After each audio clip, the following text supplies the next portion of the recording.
வணக்கம் ஆன்மீக அன்பர்களே. ஆடி மாதம் அம்மன் மாதம், கொண்டாட்டங்களின் மாதம் என்று நாம் ஏற்கனவே சில பதிவுகளிலே பார்த்திருக்கிறோம். அதைத் தொடர்ந்து ஆடி மாதத்தின் மற்றொரு பண்டிகையான நாகபஞ்சமி, கருட பஞ்சமி பற்றிய சிறப்பு பதிவு தான் இது. ஆகஸ்ட் மாதம் 9ஆம் தேதி நாகபஞ்சமி, கருட பஞ்சமி கொண்டாடப்படுகிறது. நாகபஞ்சமி அப்படின்னா என்ன அப்படின்னு நீங்கள் யோசிக்கலாம். நாகபஞ்சமி என்பது வளர்பிறை பஞ்சமி நாளில் வரக்கூடிய ஒரு பண்டிகை ஆகும்.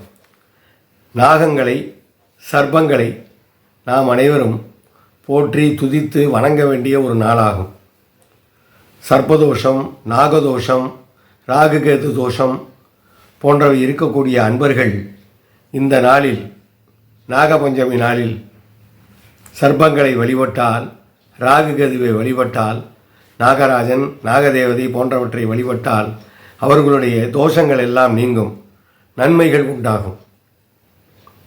அதனால் மறந்துவிடாமல் நாகபஞ்சமி அன்று காலசர்ப்பதோஷம், நாகதோஷம், ராகுகேது தோஷம் போன்றவை இருக்கக்கூடிய அன்பர்கள் பக்கத்திலே உள்ள கோவிலுக்கு சென்று, அதுவும் புற்று இருக்கக்கூடிய கோவிலுக்கு சென்றால் மிக விசேஷம்.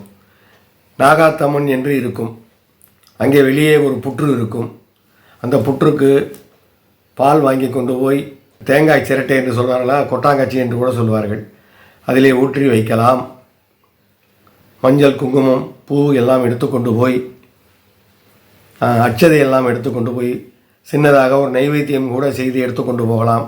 சர்க்கரை பொங்கல், வெண்பொங்கல் அல்லது இனிப்பு வகைகள் ஏதாவது எடுத்துக்கொண்டு போய் அந்த புற்றின் முன்னால் வைத்து நாகதேவதையை, நாகராஜனை பிரார்த்தனை செய்து கொண்டு, எங்களுடைய பிரச்சனைகளுக்கெல்லாம் தீர்வு கொடுக்க வேண்டும், எங்களுடைய துன்பங்கள் எல்லாம் நீங்க வேண்டும் என்று வேண்டிக் கொள்ளலாம். ஏனென்றால் நாகங்கள் இல்லாத தெய்வங்களே இல்லை. நீங்களே பார்த்திருக்கலாம். அந்த பெருமாள் மகாவிஷ்ணு பார்க்கடலில் பள்ளி கொண்டிருப்பதே ஒரு பாம்பின் மீதுதான். ஆதிசேஷன் என்ற அந்த நாகம்தான் பெருமாளுக்கு குடையாக பிடித்து கொண்டிருக்கும்.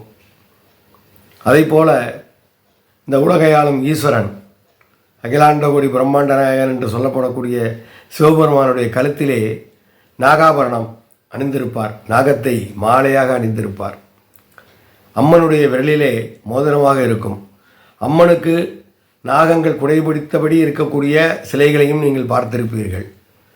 எல்லா அம்மன் கோவில்களிலும் நாகம் சிலை வடிவிலே வரிசையாக இருக்கும். அரச மரத்திற்கு கீழே இருக்கும். நீங்கள் அதற்கு போய் வழிபாடு செய்திருப்பீர்கள், உங்களுக்கு நிச்சயமாக தெரியும். அதே போல முருகப்பெருமானுடைய காலடியிலே பார்த்தீர்கள் என்றால் நாகம் இருக்கும். பிள்ளையாரப்பனுடைய வயிற்றை சுற்றி நாகம் மாலை போல சுற்றப்பட்டிருக்கும். ஒரு பூணூலாக கூட விநாயக பெருமான் நாகத்தை அணிந்திருப்பார். இதை போல நாகங்கள் இல்லாத தெய்வங்களே கிடையாது. அதனால் கோவிலுக்கு சென்று நாகத்தை வழிபாடு செய்யலாம். உங்களுடைய பிரச்சனைகள் தீர்வதற்கு வேண்டிக் கொள்ளலாம். காலசர்ப்பதோஷம், நாகதோஷம், ராகுகேது தோஷம் போன்றவை ஜாதகத்தில் இருந்தால் கோவிலுக்கு சென்று வழிபாடு செய்தால் உங்களுடைய பிரச்சனைகள் எல்லாம் விலகும். அது மட்டுமல்ல, திருமணம் ஆகாதவர்களுக்கு திருமணம் நடக்கக்கூடிய ஒரு ஆசீர்வாதம் கிடைக்கும். குழந்தை இல்லாதவர்களுக்கு குழந்தை பாக்கியம் கிடைக்கும். உங்களுடைய கஷ்டங்கள் எல்லாம் தீரும். ஏனென்றால் அம்பாளுடைய ஒரு அணிகலனாக அந்த நாகம் விளங்குவதால் அம்பாளும் மிக மகிழ்ச்சி அடைவாள். நாகத்துக்கு நீங்கள் பூஜை செய்யும்போது அம்மனுக்கும் சேர்த்து தான் செய்ய போகிறீர்கள். அதனால் அம்பாள் மகிழ்ச்சி அடைந்து உங்களுக்கு ஆசிகளை வழங்குவாள். புற்று கோயிலுக்கு சென்று அந்த நாகத்துக்கு, இந்த புற்றுக்கு நீங்கள் பால் வைத்து, இனிப்பு அல்லது ஏதாவது நைவேத்தியம் வைத்து, நான் உங்களுக்கு தெரிந்த நாக மந்திரங்களை அல்லது ராகுகேது மந்திரங்களை, காயத்ரியை எல்லாம் சொல்லி, பூ போட்டு, குங்குமம், மஞ்சள் போன்றவற்றையெல்லாம் அங்கே வைத்து நாகங்களை பிரார்த்தனை செய்து கொண்டால் உங்களுடைய கஷ்டங்கள் எல்லாம் விலகும். அதனால் நீங்கள் மறந்து விடாமல் வரும் ஆகஸ்ட் 9ஆம் தேதி அங்கே சென்று நாகத்தை பிரார்த்தனை செய்து வந்தால் உங்களுடைய பிரச்சனைகள் எல்லாம் தீர்ந்துவிடும். மறந்து விடாமல் சென்று பிரார்த்தனை செய்யுங்கள், நாகத்தை வழிபடுங்கள். கோவிலுக்கு செல்ல முடியாதவர்கள் வீட்டிலேயே சின்ன நாகர் சிலை இருந்தால் அதை வைத்தும் பூஜை செய்யலாம். அப்படி நாகர் சிலை இல்லாதவர்கள் குங்குமம், மஞ்சள் இவற்றால் நாகத்தின் படத்தை வரைந்து அருகிலேயே அம்பாள் படத்தையும் வைத்து பூ போட்டு பூஜை செய்து தங்களுக்கு தெரிந்த நாகதேவதை மந்திரங்களையோ ராகுகேது மந்திரங்களையோ அல்லது அம்பாள் மந்திரங்களையோ சொல்லி பிரார்த்தனை செய்து உங்களுடைய கஷ்டங்கள் விலக வேண்டும், தோஷங்கள் போக வேண்டும், திருமணம் நடக்காதவர்களுக்கு திருமணம் நடக்க வேண்டும், குழந்தை இல்லாதவர்கள் குழந்தை வர வேண்டும் என்று பிரார்த்தனை செய்து கொண்டால் நிச்சயமாக அம்பாள் மனம் மகிழ்ந்து உங்களுக்கு ஆசி வழங்குவாள். உங்களுடைய கஷ்டங்கள் எல்லாம் தீரும், தோஷங்கள் எல்லாம் தீரும். அதனால் மறந்து விடாமல் நீங்கள் வீட்டிலாவது பூஜை செய்யுங்கள். உங்களுடைய கஷ்டங்கள் எல்லாம் தீர்ந்து நல்லபடியாக வாழ ஞானபாரதம் பிரார்த்தனை செய்கிறது. அன்பர்களே, வருடம் ஒரு முறை மட்டுமே வரக்கூடிய இந்த அற்புதமான நாகபஞ்சமி திருநாள், இந்த நிகழ்வு எப்படி வந்தது என்று தெரியுமா? அதற்கு ஒரு கதை உண்டு, அதை நான் உங்களுக்கு சொல்கிறேன். பரீட்சித் மகாராஜா என்பவரை பற்றி நீங்கள் கேள்விப்பட்டிருக்கலாம். பாண்டவர்களுடைய வம்சத்திலே வந்தவர் அவர். அவர் ஒரு முறை காட்டுக்கு வேட்டையாடச் சென்றிருந்தார். வேட்டையாடி களைத்து விட்டதால் அவருக்கு தாகம் ஏற்பட்டது. தண்ணீர் குடிப்பதற்காக அங்கும் தேடினார். அப்பொழுது ஒரு பர்ணசாலையிலே ஒரு முனிவர் தவத்திலே ஆழ்ந்திருந்தார். அவரிடம் சென்று, முனிவரே, எனக்கு தாகமாக இருக்கிறது, தண்ணீர் விடுங்கள் என்று கேட்டார். முனிவர் ஆழ்ந்த தியானத்தில் இருந்ததால் அதை கவனிக்கவில்லை. அவர் தவத்திலே இருந்தார். 4-5 முறை தண்ணீர் கேட்டும் அந்த முனிவர் தண்ணீர் தராததால் கோபப்பட்ட பரீட்சித் மகாராஜா அங்கே கீழே இறந்து கிடந்த ஒரு பாம்பை எடுத்து அந்த தபசீலருடைய கழுத்திலே போட்டுவிட்டு சென்று விட்டார். அந்த முனிவர் மகா தபஸ்வி, அவருடைய மகன் அவரை விட மகா தபஸ்வி, அத்தோடு கோபக்காரரும் கூட. அவர் வந்து பார்த்தார், தன்னுடைய தந்தை தியானம் செய்து கொண்டிருக்கிறார், தவம் செய்து கொண்டிருக்கிறார். அவருடைய கழுத்திலே ஒரு இறந்து போன பாம்பு கிடைக்கிறது. இதை யார் செய்திருப்பார்கள் என்று அவர் தன்னுடைய தவ வலிமையால் பார்த்தார். பரீட்சித்து மகாராஜா இந்த மாதிரி போட்டுவிட்டு போனது அவருக்கு தெரிந்தது. உடனே அவர் கோபப்பட்டு, தவத்தில் இருந்த என்னுடைய தந்தையின் கழுத்திலே இறந்து போன பாம்பை போட்டுவிட்டு போன அந்த மகாராஜா இன்னும் 7 நாளில் தட்சகன் என்ற பாம்பு கடித்து இறந்து போவான் என்று சாபமிட்டு விட்டார். பாவம் அந்த பரீட்சித்து மகாராஜா தனக்கு ஏற்பட்ட சாபத்தை அறிந்து கொண்டார். 7 நாளிலே மரணம் வரப்போகிறது என்றால் யாருக்குத்தான் பயம் இருக்காது? உடனே அவர் பலமான ஒரு கோட்டையை கட்டி சுற்றிலும் காவல் வீரர்களை வைத்து மிக பாதுகாப்பாக இருந்தார். அந்த நேரத்தில்தான் அவருக்கு சுகபிரம்ம மகரிஷி வந்து பாகவதத்தை சொன்னார் என்று சொல்லுவார்கள். பரீட்சித்து மகாராஜா மிக பாதுகாப்பாக அங்கு இருப்பதாக உணர்ந்தார். ஆனால் தட்சகன் என்ற அந்த நாகம் பரீட்சித்து மகாராஜாவை கொல்வதற்காக ஒரு வயதான வேதியர் வேடத்திலே அங்கே வந்து கொண்டிருந்தார். அப்பொழுது மன்னன் தன்னை காப்பாற்றும் யாராக இருந்தாலும் அவருக்கு 1,00,000 பொன் பரிசு தருவதாக அறிவித்திருந்தார். அதை கேள்விப்பட்டு கஷ்யபன் என்ற ஒரு மந்திரவாதி மன்னரை காப்பாற்ற வந்து கொண்டிருந்தார். தட்சகன் என்ற இந்த நாகனும் கஷ்யபன் என்ற அந்த மந்திரவாதியும் சந்தித்து கொண்டார்கள்.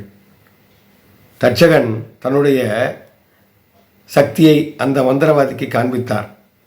அங்கு ஒரு பெரிய மரம் இருந்தது. அந்த மரத்தை அந்த தட்சகன் என்ற நாகம், அந்த பாம்பு ஒரு கடி கடித்ததும் அந்த மரமே எரிந்து சாம்பலாகிவிட்டது. அவ்வளவு சக்தி படைத்தவன் அந்த தட்சகன் என்ற நாகம். உடனே அந்த மந்திரவாதி தன்னிடமிருந்த மந்திர நீரால் அதில் தெளித்து ஏதோ மந்திரத்தை உச்சரித்தார். அந்த மரம் மீண்டும் பசுமையாக துளிர்த்து விட்டது. அந்த மந்திரவாதியின் சக்தியை உணர்ந்து கொண்ட தட்சகன் அவனிடம், விதிப்படி அந்த பரீட்சித்து மகாராஜா இறக்க வேண்டியவன், கர்மவினைப்படி அவன் இறந்தே ஆக வேண்டும். மன்னர் உனக்கு தருவதாக சொன்ன 1,00,000 பொன்னை நான் தருகிறேன், நீ சென்று விடு என்று சொல்லி 1,00,000 பொன்னை கொடுத்ததும் அந்த மந்திரவாதி திரும்பி சென்று விட்டார். தட்சகன் உள்ளே நுழைய முயற்சித்தார். காவலர்கள் விடவில்லை. உடனே தன்னிடமிருந்த ஒரு நாகத்தை கூப்பிட்டு ஒரு வேதியர் உருவெடுக்க சொன்ன தட்சகன் தான் ஒரு புழுவாக மாறி ஒரு பழத்திலே புகுந்து கொண்டார்.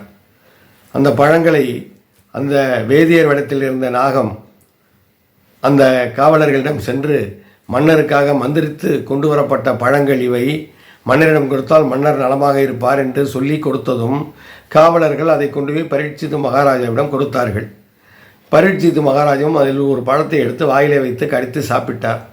அப்போது அந்த பழத்தினுள்ளே இருந்த தட்சகன் என்ற பாம்பு புழு உருவத்தில் இருக்கிறதல்லவா, அது பரீட்சித்து மகாராஜாவை கடித்தது. உடனே பரீட்சித்து மகாராஜா இறந்து விட்டார். விதிப்படி நடந்துவிட்டது. பரீட்சித்து மகாராஜா இறந்ததும் அவருடைய மகன் ஜனமேஜயன் ஆட்சிக்கு வந்து அரசனாக முடிசூட்டி கொண்டார். அப்போது உத்வங்கர் என்ற ஒரு முனிவர் வந்து, நீ ஏன் கவலைப்படுகிறாய்? உனக்கு எதிரியாக அந்த தட்சகன் என்றவன் இருக்கிறான் அல்லவா, அவனை அழித்து விடலாம், நீ கவலைப்படாதே என்று கூறினார். அவன் பெரிய நாகலோகத்தைச் சேர்ந்த ஒரு அரசனாயிற்றே, அவனை எப்படி நான் அழிக்க முடியும்? அந்த நாகத்தை என்னால் எப்படி அழிக்க முடியும் என்று ஜனமேஜயன் கேட்டார். நாகங்களுக்கு ஒரு சாபம் இருக்கிறது, நீ கவலைப்படாதே என்று கூறி, நீ ஒரு யாகத்துக்கு ஏற்பாடு செய், சர்ப்ப யாகம் என்ற ஒரு யாகத்தை நடத்து, எல்லா பாம்புகளும் தானாகவே வந்து நெருப்பிலே விழுந்து மடிந்துவிடும் என்று சொன்னார். அதை கேட்டு சர்ப்ப யாகத்துக்கு அந்த ஜனமேஜயன் என்ற மன்னன் ஏற்பாடு செய்தார். அதை அறிந்த தட்சகன் என்ற அந்த நாகம் பயந்து போய் இந்திரனுடைய அரசவைக்கு சென்று இந்திரனுடைய காலை கட்டி கொண்டது. இந்திரனும் அதை காப்பாற்றுவதாக வாக்கு கொடுத்தார். ஆனால் சர்ப்பயாகம் ஆரம்பித்து நடக்கத் தொடங்கியவுடன் வானத்திலிருந்தும் பூமியிலிருந்தும் வனத்திலிருந்தும் எல்லா இடங்களிலிருந்தும் பாம்புகள் சரை சரையாக வந்து அந்த யாகத்திலே விழுந்து மடிந்தன. அவ்வளவு வலிமையான சக்தி உள்ள யாகம் அது. இந்திரலோகத்தில் இந்திரனோடு இருந்த தட்சகனையும் அந்த யாகத்தின் வேகம் இழுத்தது. இங்கே சர்ப்பயாகம் நடக்க நடக்க இந்திரனும் அந்த தட்சகனும் இழுபட்டு அப்படியே அந்த யாகம் நடக்கும் இடத்துக்கு வந்தார்கள். உடனே இந்திரன் ஆஸ்திகர் என்ற ஒரு முனிவரை நினைத்து தியானம் செய்தார். அந்த ஆஸ்திக முனிவரும் இந்திரனின் கோரிக்கைக்கு இணங்கி யாகம் நடக்கும் இடத்துக்கு வந்தார்.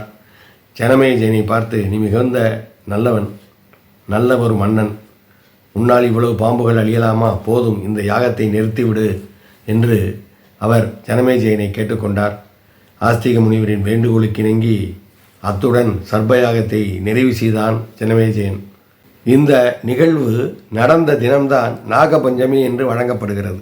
நாகங்கள் காப்பாற்றப்பட்ட தினம் என்பதால் நாம் நாகங்களை சர்ப்பங்களை எல்லாம் வணங்கி பிரார்த்தனை செய்து கொண்டு ஒரு பூஜை செய்தால் அந்த சர்ப்பங்களால் நமக்கு எந்த விதமான தீங்கும் ஏற்படாது. மனிதர்களுக்கு ஏற்பட்டுள்ள நாகதோஷம், சர்ப்பதோஷம், காலசர்ப்பதோஷம், ராகுகேது தோஷம் போன்றவைகளிலிருந்து ஒரு விடுதலை கிடைக்கும், விடிவு கிடைக்கும், கஷ்டங்கள் தீரும், நல்லவை நடக்கும்.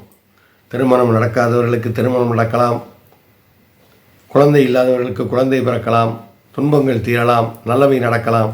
ஆகையினால்தான் நாகபஞ்சமி நாளிலே அனைவரும் சர்ப்பங்களை பூஜை செய்ய வேண்டும் என்று கூறுகிறார்கள்.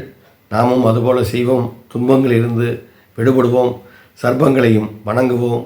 நம் வாழ்வில் ஏற்பட்டுள்ள துன்பங்களிலிருந்து துயரங்களிலிருந்து வெளியே வருவோம். நலமோடு வாழ்வோம், வளமோடு வாழ்வோம். எல்லாவற்றுக்கும் என் அப்பன் அகத்திய பெருமானும் முருகப்பெருமானும் மகா பெரியவர் காஞ்சி பெரியவரும் துணையாக இருப்பார்கள். ஜெய ஜெய சங்கர, ஹரஹர சங்கர.